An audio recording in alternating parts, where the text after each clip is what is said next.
With the Lucky Land Slots, you can get lucky just about anywhere.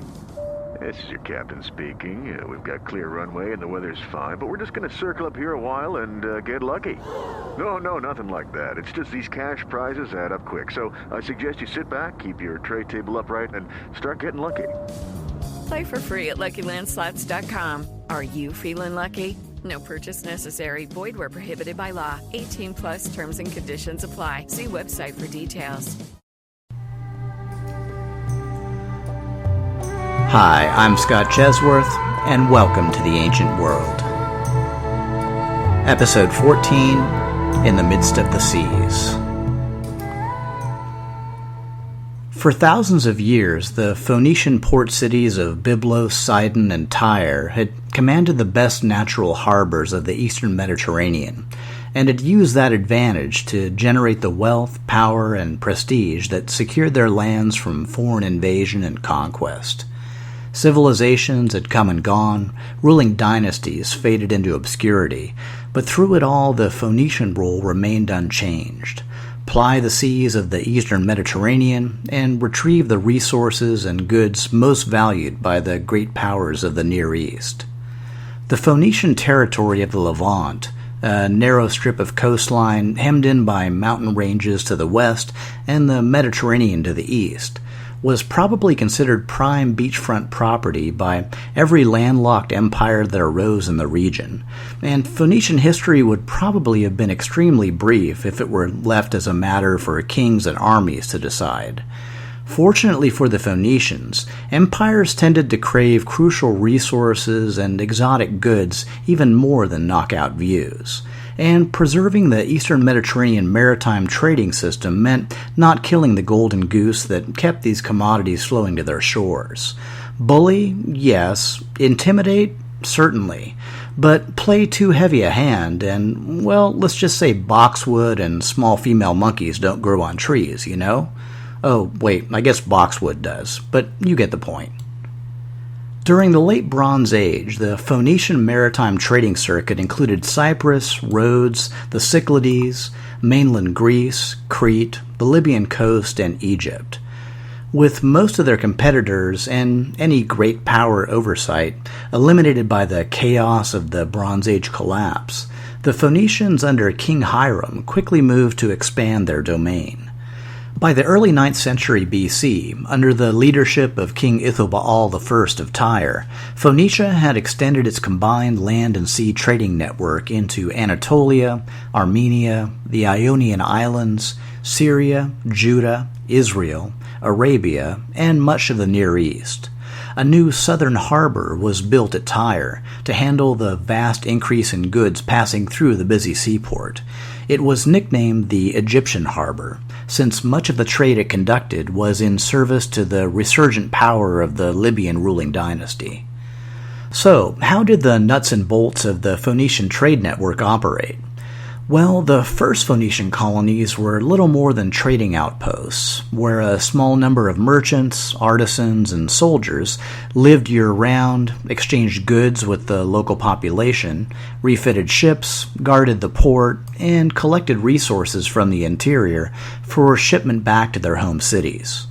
Such Phoenician enclaves typically relied on the goodwill of the native population for both their protection and the success of their operations. Over time, these trading outposts often grew into thriving mixed communities of Phoenicians and natives. However, in the aftermath of Ashurnasirpal II's visit to the region in the 9th century BC, and subsequent Neo-Assyrian demands for ever greater resources to support their growing empire, a more aggressive strategy was sanctioned by the Phoenician kings: the direct colonization of foreign lands. The first such Tyrian colony was founded probably around the mid-9th century BC at Kition, the site of an old Mycenaean Greek outpost on the island of Cyprus. Cyprus was important mainly for its rich copper deposits, located deep in the island's interior, and the main function of the colony was to extract the copper ore for smelting at coastal sites and eventual shipment back to Tyre. Another factor in siting the colony was its fertile hinterland, which was used to grow agricultural produce for export to the home city. In Kidian, and several other colonies that followed quickly on its heels, the Phoenicians no longer sought the aid and protection, or even permission, of the locals to conduct their business. Instead, they put down stakes, declared whatever land they claimed as sovereign Phoenician territory, and installed a Phoenician governor directly answerable to their king. Unsurprisingly, this new dynamic was not looked upon favorably by the native inhabitants, but the Phoenicians had a solution for this as well. When the people of Kidian revolted, the Tyrian king crushed the rebellion through the use of overwhelming military force. The armies of Phoenicia might not be up to sparring with the great powers of the Near East, but they were more than adequate to suppress a few native insurrections. Phoenician kings also had less lethal arrows in their quiver. As I mentioned previously, one of King Hiram's innovations was promoting worship of the Tyrian city god Melkart, partly to undercut the power of the traditional priesthood of Baal, but also to rally his people around his program for Tyrian maritime expansion. Later Tyrian kings also saw the value of this approach, and in the late 9th century BC, a new temple dedicated to Melkart and his consort Astarte was constructed at Kidian. Following its construction, Melkart worship was used as a means to infuse the community, both Phoenician and native, with an appreciation and respect for traditional Phoenician religion and culture, and to bind the colony more tightly to its mother city. The tactic was apparently effective. Kidian coins featuring Melkart's image were still in use in the region 400 years later. If Ashurnasirpal's visit had pushed Phoenicia into adopting a more aggressive posture, the pressure was ramped up further by the actions of the young and energetic Assyrian king who ruled at the dawn of the 8th century BC, Adad-nirari III. Despite the weakened condition of the Assyrian state in the aftermath of the civil war between his father and uncle, Adad-nirari III set himself to the task of restoring the empire to the glories it had known during the early reign of his grandfather, Shalmaneser III. This meant, first and foremost, reminding the lands of Syria and Canaan that Assyria was still a master to be feared. In 796 BC, Adad-nirari III led Neo-Assyrian forces back into Syria. The pretext for the campaign may have been the death in that year of King Hazael of Aram Damascus, who, if he had not served as an impediment to Assyrian westward expansion, had at least been annoyingly effective in denying Assyria the conquest of the important regional city of Damascus. Hazael's son, Ben-Hadad III, provided only token resistance before folding like a card table at Adad-nirari's approach. The Neo-Assyrian army marched into Damascus in triumph, and Ben-Hadad III was forced to give unconditional submission and tribute to the Assyrian king. The capture of Damascus was the tipping point for Aramaean power in the region, which would never again recover its former strength. Perhaps the only parties more overjoyed at the taking of Damascus than Adad-nirari himself were the perpetually Aram-whipped kingdoms of Israel and Judah.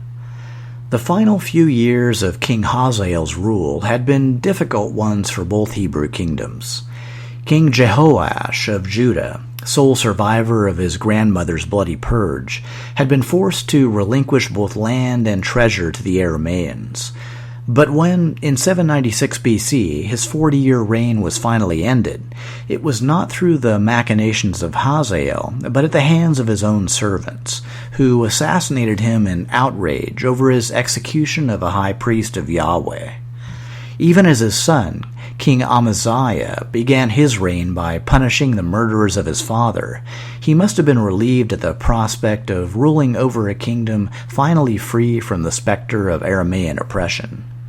Israel, meanwhile, had passed through the rule of King Jehu and his son Jehoahaz, whose defining act may have been leading the people of Samaria in the worship of not a golden calf per se, but instead a cultic pole dedicated to the Sumerian by way of Ugarit mother goddess Asherah. Wow, there's rebelling against your dad, and then there's rebelling against your dad. By the time Jehoahaz's son, Joash, had ascended the throne in 798 BC, Israel was also under constant predation by the Aramaeans.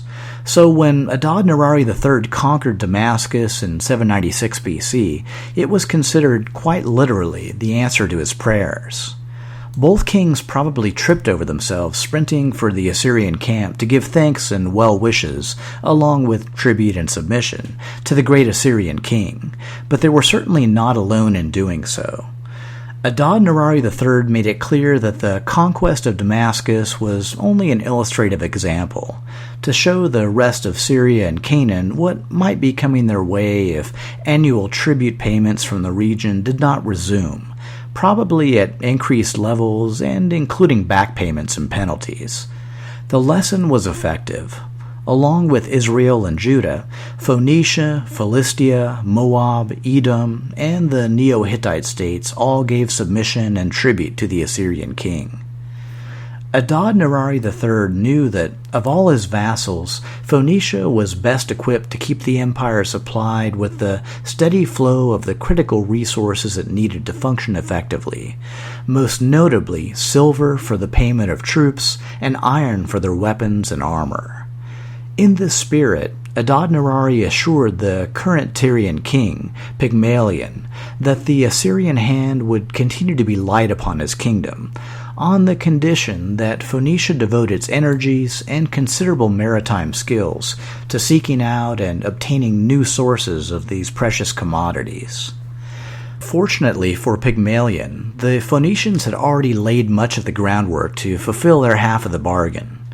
In addition to Kidion, by the late 8th century, Phoenician colonies and trading posts had been established at Paphos and Salamis on Cyprus and Kamos on Crete, as well as on the Aegean islands of Rhodes, Melos, Thassos, and Kythera. But the Tyrian king knew that it was in the distant lands of the west that the Phoenicians must truly seek their fortunes. In anticipation of this eventuality, Pygmalion had already established a number of more far-flung outposts to serve as a foundation for even greater Phoenician ventures.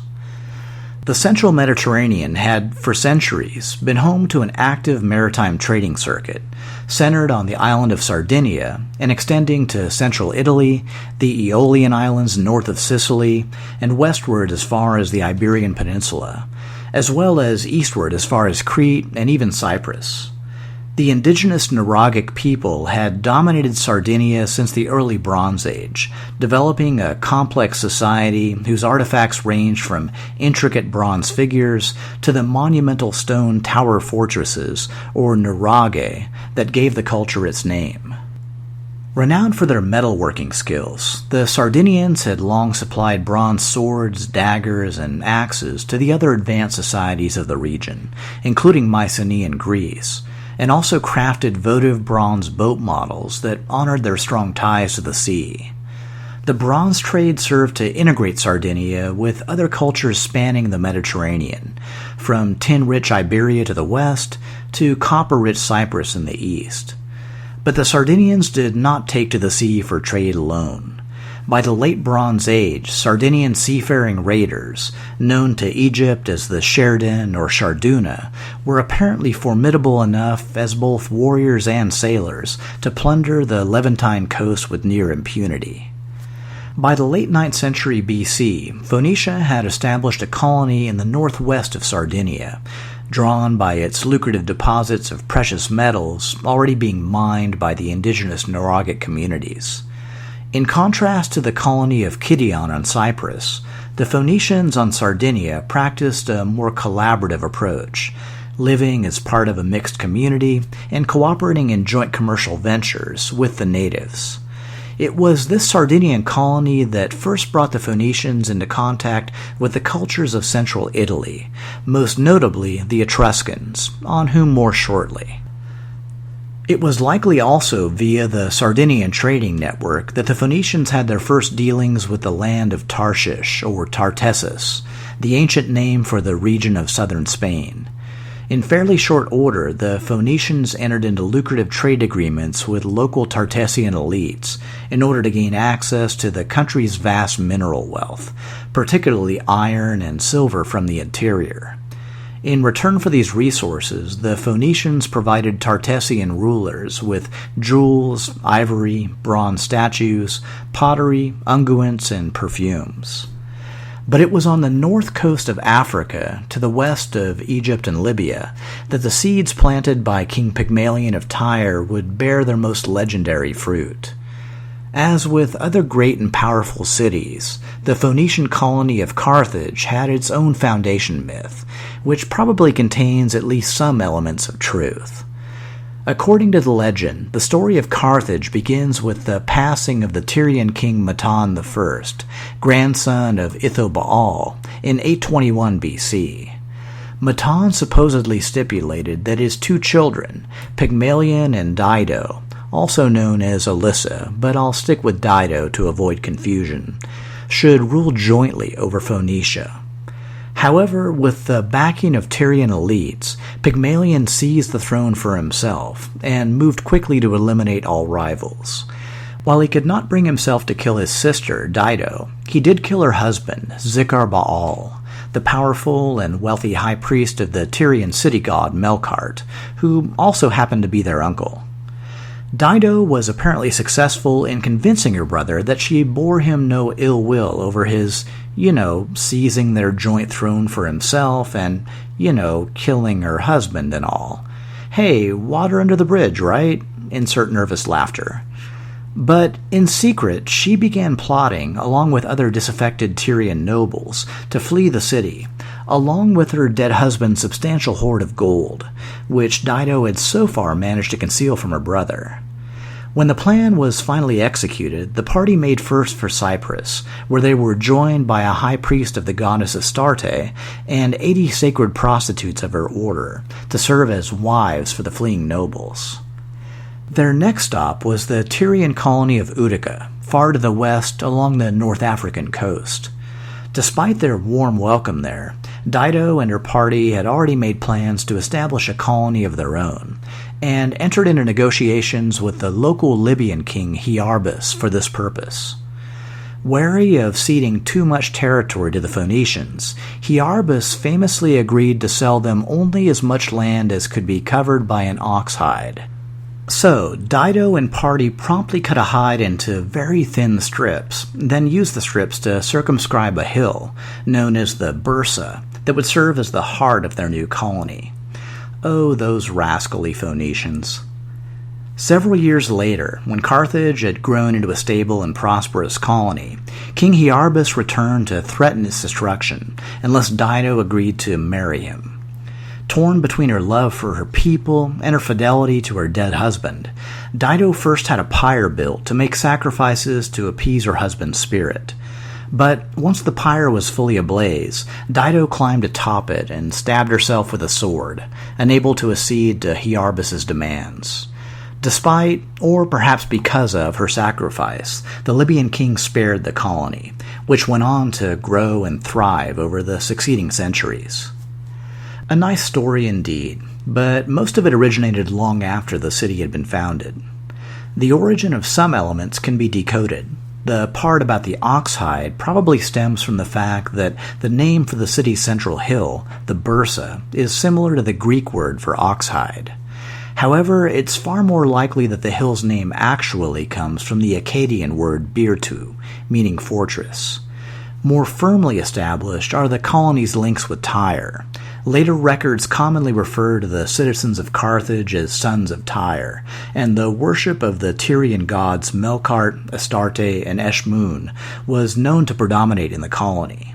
There was even a later tradition established where flotillas from Carthage made a yearly voyage to Tyre to give a tithing of their earnings to their home city and its god.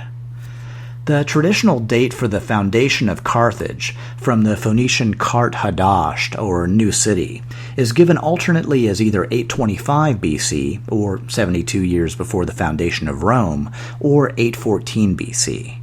Archaeologically, the earliest occupation layers currently extend back as far as 760 BC, but the excavations are still a work in progress.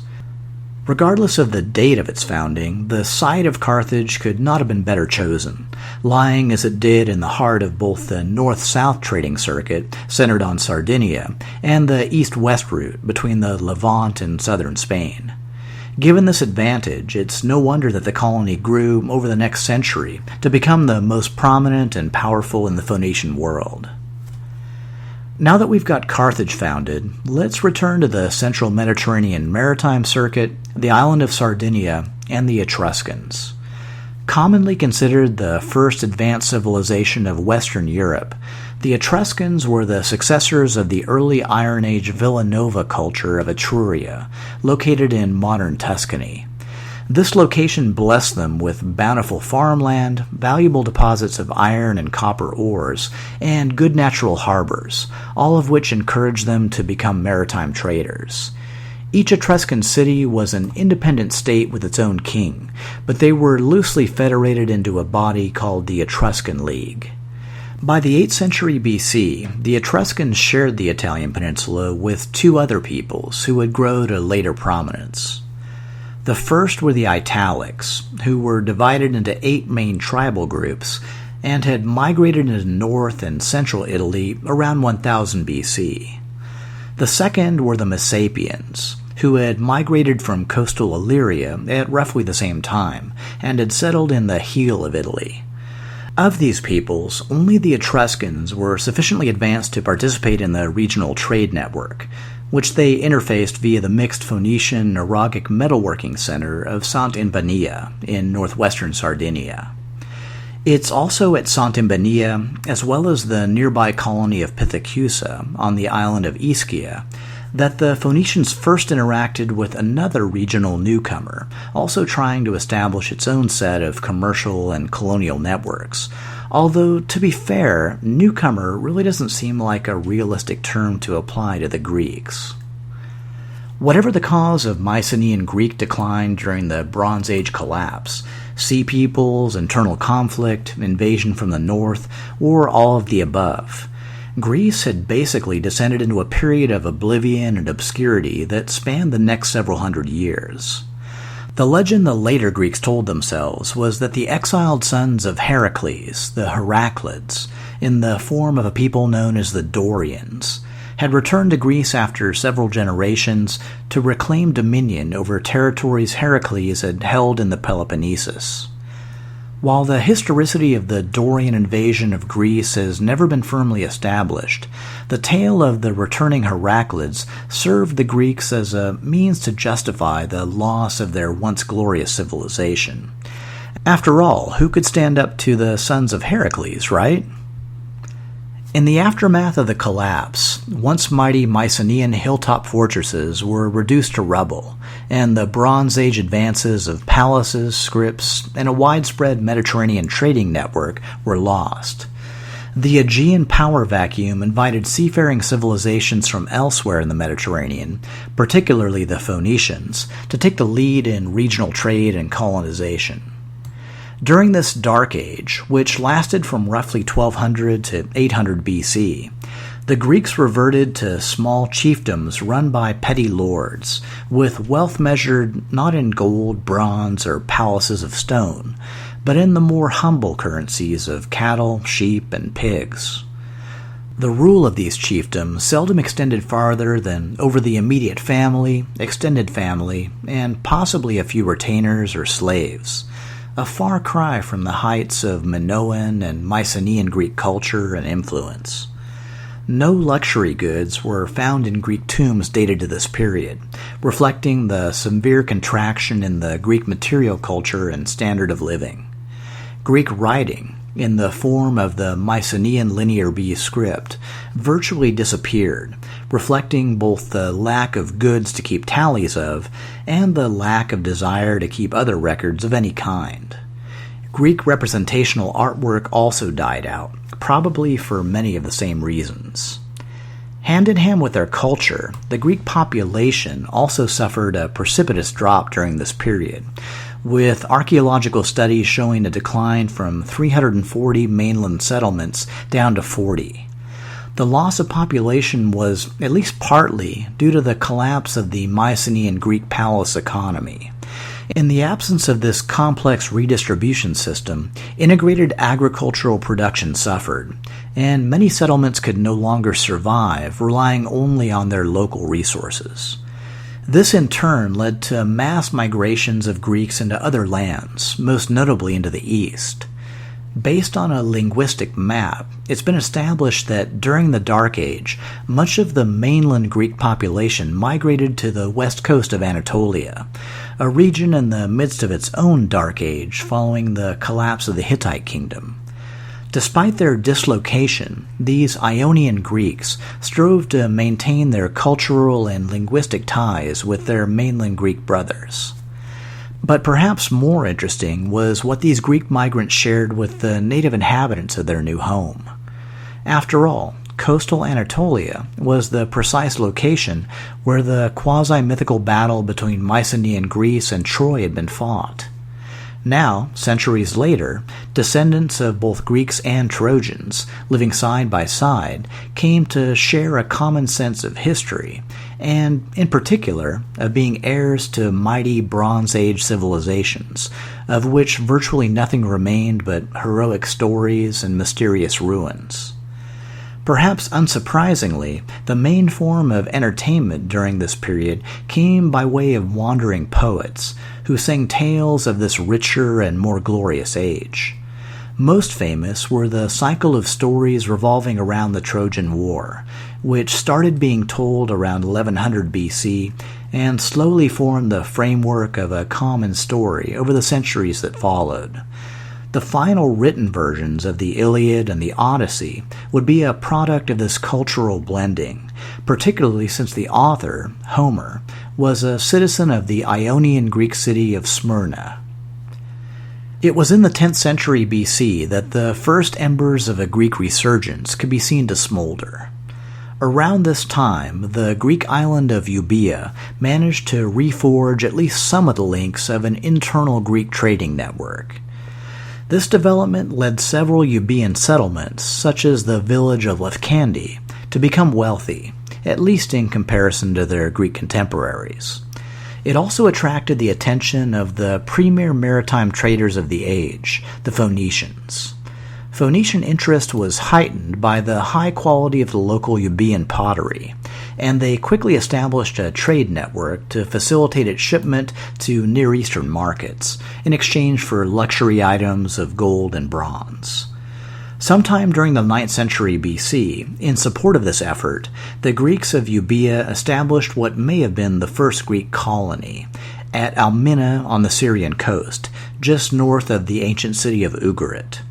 It was here, in a mixed colony of Greeks and Phoenicians, that Dark Age Greece took its first tentative steps toward reconnecting with the Near East and the greater world beyond. Toward the end of the 9th century BC, the Greeks of Euboea also established a colony at Pithecusa on the island of Ischia in the Bay of Naples. Like Almina in Syria and San Ibnea in northwest Sardinia, this colony was a mixture of locals, Phoenicians, and Greeks. Following the Phoenician example, the Euboeans geared their colony toward the extraction of resources, particularly iron, which were then shipped to the Etruscan kingdoms of central Italy in exchange for luxury items. In contrast to the fierce rivalry that later developed between the Phoenicians and Greeks, these first colonies appear to have been essentially cooperative ventures. At Pithecusa, this was, at least in part, due to the complementary nature of their objectives. Phoenician interest in Etruria was primarily driven by its desire not for luxury items like the Greeks, but for its abundant supplies of silver, needed to satisfy Neo-Assyrian demands. As the 8th century BC progressed, the ongoing demands of empire led to a general increase in the level of Mediterranean maritime trade. This trade, in combination with intensified local agricultural production, served to usher in a period of increasing wealth and prosperity throughout mainland Greece. After centuries spent mired in darkness, the Greeks were formally moving into a new phase of their history, later termed the Archaic period. It's also referred to as the Orientalizing period, since it was a time when Greece imported many cultural, religious, and artistic elements from the Near East, a product of both their interactions with the Phoenicians as well as the pervasive influence of the Neo-Assyrian Empire. Of all Near Eastern imports, perhaps the most game-changing on the Greek path to cultural recovery was their adoption of the Phoenician alphabetic script. The first examples of ancient Greek writing, dated to between 770 and 750 BC, were identified on pottery shards excavated at the settlement of Lefkandi on Euboea. The Greek writing is clearly adapted from the contemporary Phoenician script, and it makes sense that a Greek settlement with a long-standing trade relationship with Phoenician merchants would be an optimal environment for the alphabet's creation. The Greeks would later modify the script to include vowels, enabling them to reproduce their spoken language precisely. Renewed Greek prosperity promoted the rise of a number of powerful Greek city-states, or paleis, including Athens, Corinth, Sparta, and Thebes. Within a few short decades, the resurgent cities of Greece would embark on a widespread program of colonization that would put them into direct competition with the Phoenicians. But that's a discussion for a later episode. For the first half of the 8th century BC, the Phoenicians remained the sole masters of the Mediterranean, and continued to establish new commercial outposts on its islands and along its shores. From their Sardinian colonies in particular, resource-rich and centrally located, they continued to strengthen the central and western Mediterranean trading circuits and enrich themselves, while also supplying the materials craved by their Assyrian overlords. The Etruscan kingdoms of central Italy also continued to profit, from the trade itself, but even more significantly, from the ongoing interactions with the older and more advanced cultures of the Phoenicians and Greeks.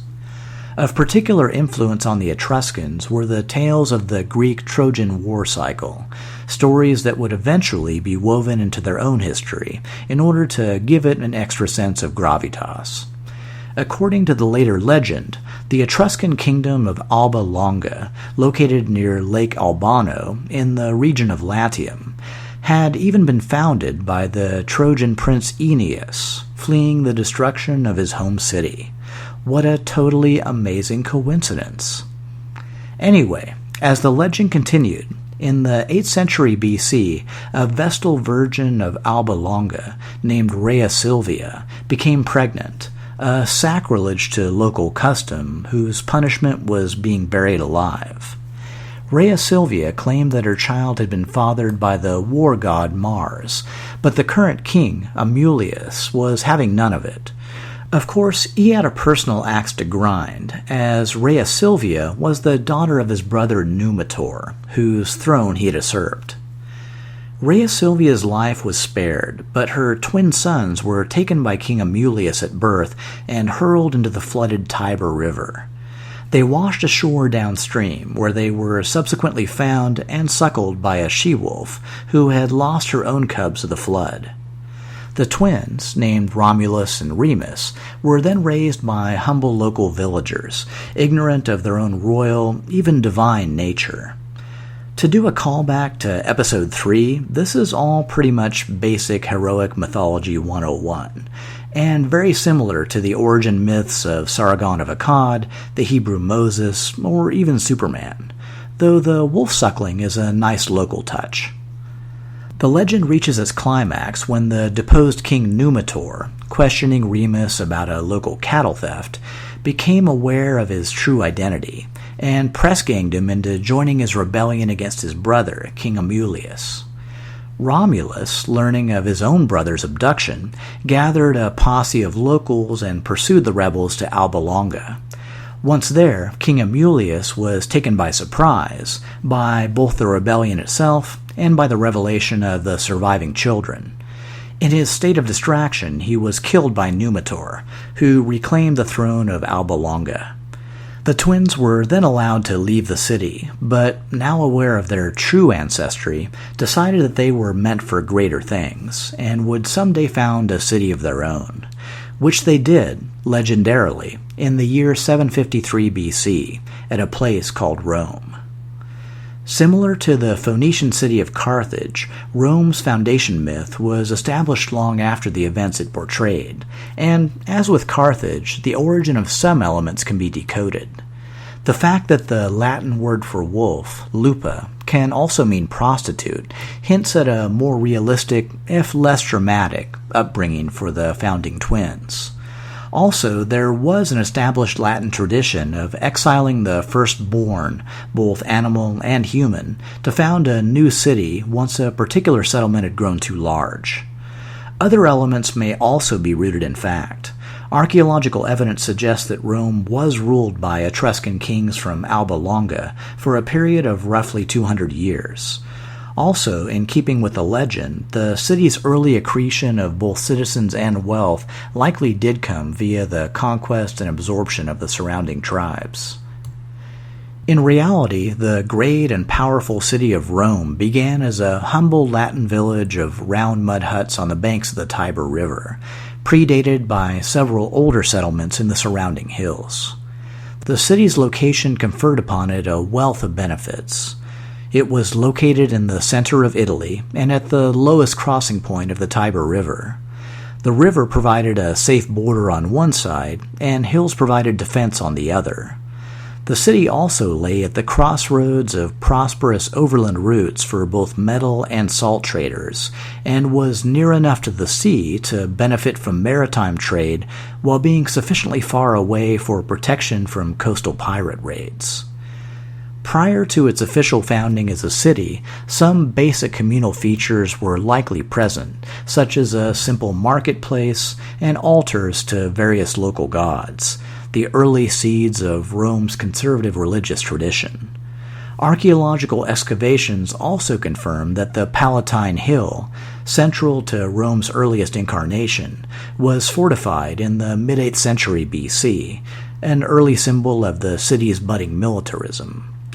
These initial defenses likely consisted of a network of ditches, earthen ramparts, and wooden pickets, modest in comparison to a Mycenaean fortress, but formidable enough to its neighbors.